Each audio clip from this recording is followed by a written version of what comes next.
একাত্তর টেলিভিশনের সাবেক বার্তা প্রধান শাকিল আহমেদ ও সাবেক প্রধান প্রতিবেদক ফারজানা রূপাকে হত্যা মামলায় গ্রেপ্তার করেছে পুলিশ। ২১ আগস্ট এই দুজনকে ঢাকার হযরত শাহজালাল আন্তর্জাতিক বিমানবন্দর থেকে আটক করা হয়। বিমানবন্দর থেকে আটক হয়েছেন ফারজানা রূপা, তার স্বামী সহ। মানে ফারজানা রূপার কত টাকা আছে এটা এক ধরনের open secret in our society. এরকম আরও আছে। সুতরাং এই সাংবাদিক নামের এই দুর্বৃত্তরা এই কাজটা করার চেষ্টা করেছে। তারা মাফিয়া সরকারকে পালিয়ে যাওয়ার সময় এয়ারপোর্টে গ্রেফতার হলো আলোচিত সমালোচিত কুখ্যাত সন্ত্রাসী সাংবাদিক ফারজানা রূপা। যে ফারজানা রূপা মানুষদেরকে একের পর এক উদ্ভট প্রশ্ন করে বিরক্ত করত এবং বিশেষ করে ছাত্র আন্দোলন এরকম কিছু ভিত্তিহীন প্রশ্ন করে আন্দোলনকে অন্যদিকে প্রবাহিত করার চেষ্টা করেছে। অবশেষে পালিয়ে যাওয়ার সময় তার স্বামী আরেকজন কুলাঙ্গার শাকিল আহমেদ তাকে দুইজনকে গ্রেফতার করেছে। আমরা দেখব গ্রেফতারের বেলায় তাকে নিয়ে গুরুত্বপূর্ণ কথা বলেছেন ডক্টর জাহিদুল রহমান ভাই, তার আলোচনা শুনি। বিমানবন্দর থেকে আটক হয়েছেন ফারজানা রূপা, তার স্বামী সহ। ফারজানা রূপার স্বামী জনাব শাকিল আহমেদ ছিলেন একাত্তর টেলিভিশনের বার্তা প্রধান এবং ফারজানা রূপা প্রধান প্রতিবেদক, উপস্থাপক, তথাকথিত সাংবাদিক। আমাদের ইতিহাসে শাকিল আহমেদ যেহেতু পর্দার পেছনে কাজ করেছেন, তাকে আমরা তার কর্মকাণ্ড সম্পর্কে জনগণের মধ্যে পারসেপশন খুব বেশি নেই। কিন্তু একাত্তর টিভিতে যারা যারা পেছনেও কাজ করেছেন তারা কি বস্তু, তারা কীরকম মানুষ, তাদের চিন্তা কি, তাদের মিশন কি, সেগুলো আমরা খুব ভালো মতো বুঝতে পারি। কিন্তু ফারজানা রূপাকে আমরা যেহেতু সামনে দেখেছি নানা সময়ে, তাই ফারজানা রূপা সম্পর্কে আমাদের মধ্যে আলোচনা, আমাদের জনপরিসরে আলোচনাও অনেক বেশি। তো তিনি ধরা পড়লেন, ধরা পড়ার মধ্যে একটা অ্যালার্মিং সাইন আছে, আমি সেটা আসবো, এবং তাকে নিয়ে কি করা উচিত, আমরা তাকে নিয়ে কী করব। এবং আমি ব্যক্তিগতভাবে মনে করি ফারজানা রূপা বিশেষ করে, শাকিল আহমেদরা তো বটেই, এবং একাত্তর টেলিভিশন সহ আমাদের ইতিহাসের অংশ, গুরুত্বপূর্ণ অংশ। কেন তারা গুরুত্বপূর্ণ অংশ সেটা নিয়েও কথা বলবো। তার আগে একটা ক্লিপ একটু দেখে নেই। ফারজানা রূপা প্রধানমন্ত্রী সংবাদ সম্মেলন নামে যে সার্কাস হতো, যে তেলবাজির প্রতিযোগিতা হতো, সেখানে একদিন কি বলছেন, এরকম আরও অনেক ক্লিপ পাওয়া যাবে। এটার কথাই মাথায় আসলো, আমি এটা একটু সংযুক্ত করছি, তারপর বাকি অংশ।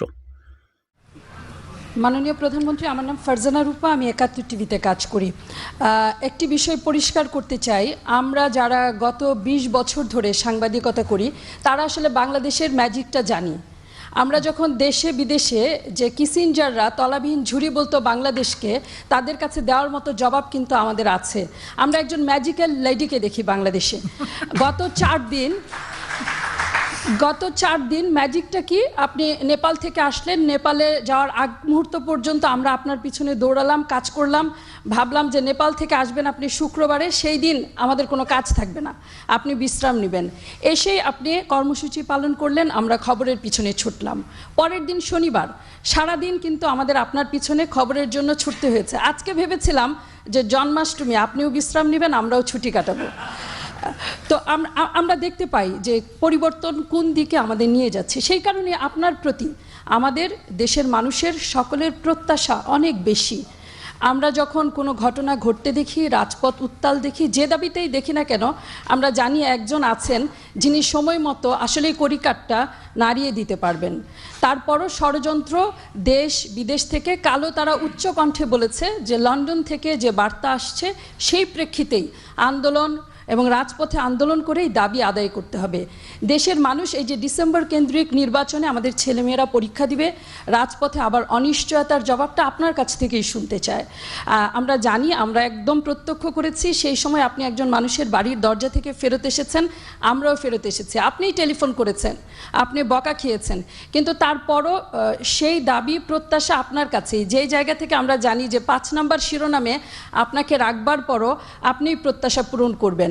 এই যে সামনে যে গোটা জাতির অনিশ্চয়তা, সেই ক্ষেত্রে শেখ হাসিনা আমাদের ম্যাজিক্যাল লেডি আমাদের জন্য কি ম্যাজিক দেখাবে? অনেক ধন্যবাদ মাননীয় প্রধানমন্ত্রী। বিমানবন্দরে তারা ধরা পড়েছেন, কিন্তু একটা জায়গায় আমি বলেছিলাম এটা খুবই খুবই অ্যালার্মিং।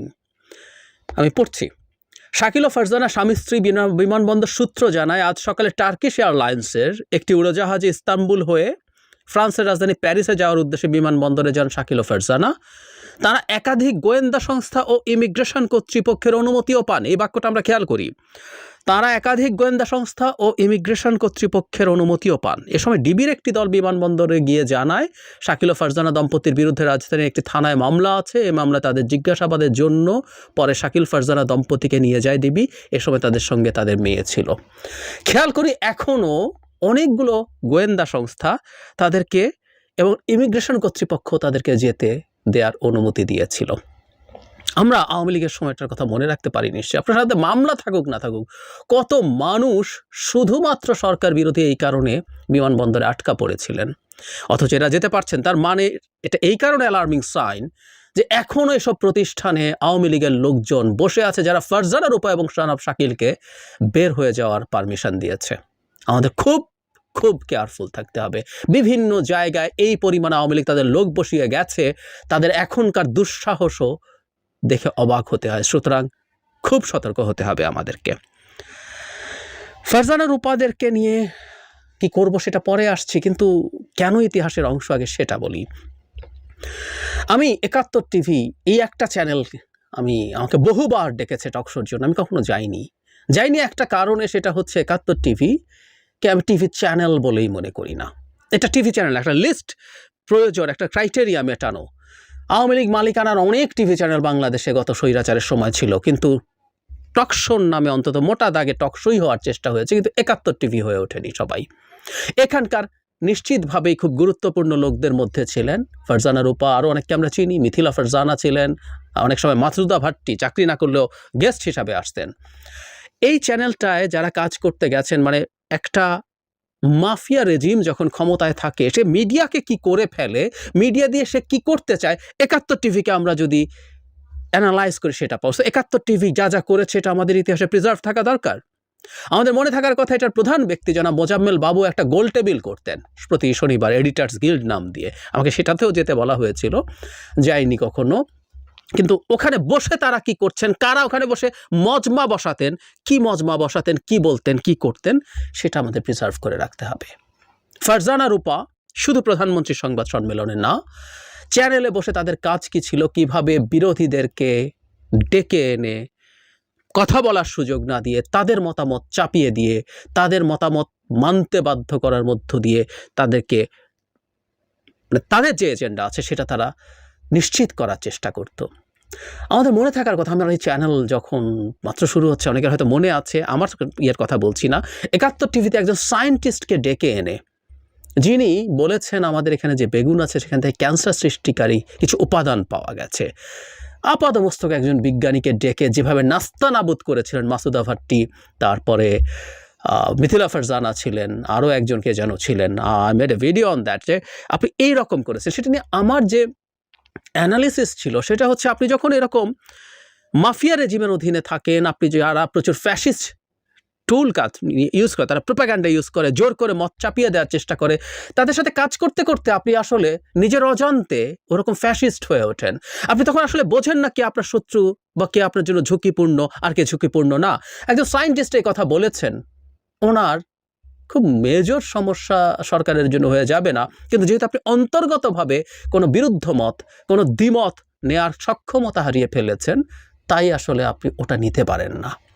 সে কারণে আপনি তাকেও ধরে ফেলে নাস্তানাবুদ করে দিয়েছেন। ঠিক একই রকম মানুষই ফারজানা রূপা। সুতরাং এই ফারজানা রূপা কী করছেন, কিভাবে তেল মারছেন, কিভাবে চ্যানেলের তথাকথিত টকশো উপস্থাপনার সময় যা যা করছেন, যে ভঙ্গিতে করছেন, আমাদের নিশ্চয়ই তার ভঙ্গিটাও মনে থাকবে, যেভাবে উনি বসতেন, যেভাবে কথা বলতেন, সব কিছু কি দুর্দান্ত দাপট, এবং আমরা কথ্য ভাষায় বলি হ্যাডামের ইন্ডিকেশন। তার সাথে প্রধানমন্ত্রীর সম্পর্ক আছে। সো এটা আমাদের ইতিহাসে লিখিত রাখতে হবে, কিভাবে এই মিডিয়াগুলো এই রকম হয়। কেউ বলবেন, কেউ বলেন, আমাদের মনে থাকার কথা, সর্বশেষ যে সংবাদ সম্মেলনে প্রধানমন্ত্রী রাজাকারের বাচ্চা বলেছিলেন, সেখানে দুজনকে আমরা অনেকে হাইলাইট করে কথা বলছেন, বিশেষত জনাব প্রভা শামীনের একটা প্রশ্নের জবাবে প্রধানমন্ত্রী এমন বলেছেন, এবং ফারজানা রূপাও কোটা নিয়ে একই ধরনের প্রশ্ন করেছিলেন এই দুজনকে। কেউ বলেন, আওয়ামীপন্থী লোকজনকে বলতে শুনেছি যে এই রকম মানুষরা প্রধানমন্ত্রীকে এইসব প্রশ্ন করে এই পরিস্থিতি তৈরি করেছে। আজকে স্বাধীন বাংলাদেশে বলতে দ্বিধা নেই, আমি আগেও সফটলি বলার চেষ্টা করেছি, ইট ওয়াজ আ বিট টাফ, কিন্তু বলেছি যতদূর সম্ভব। আজকে খোলাখুলি বলি, শেখ হাসিনার মনের মধ্যে কি পরিমাণ অসভ্যতা আছে সেটা আছে বলেই ওটা বেরিয়েছে। প্রশ্নকর্তা এখন প্রধান কালপ্রিট হয়ে গেল।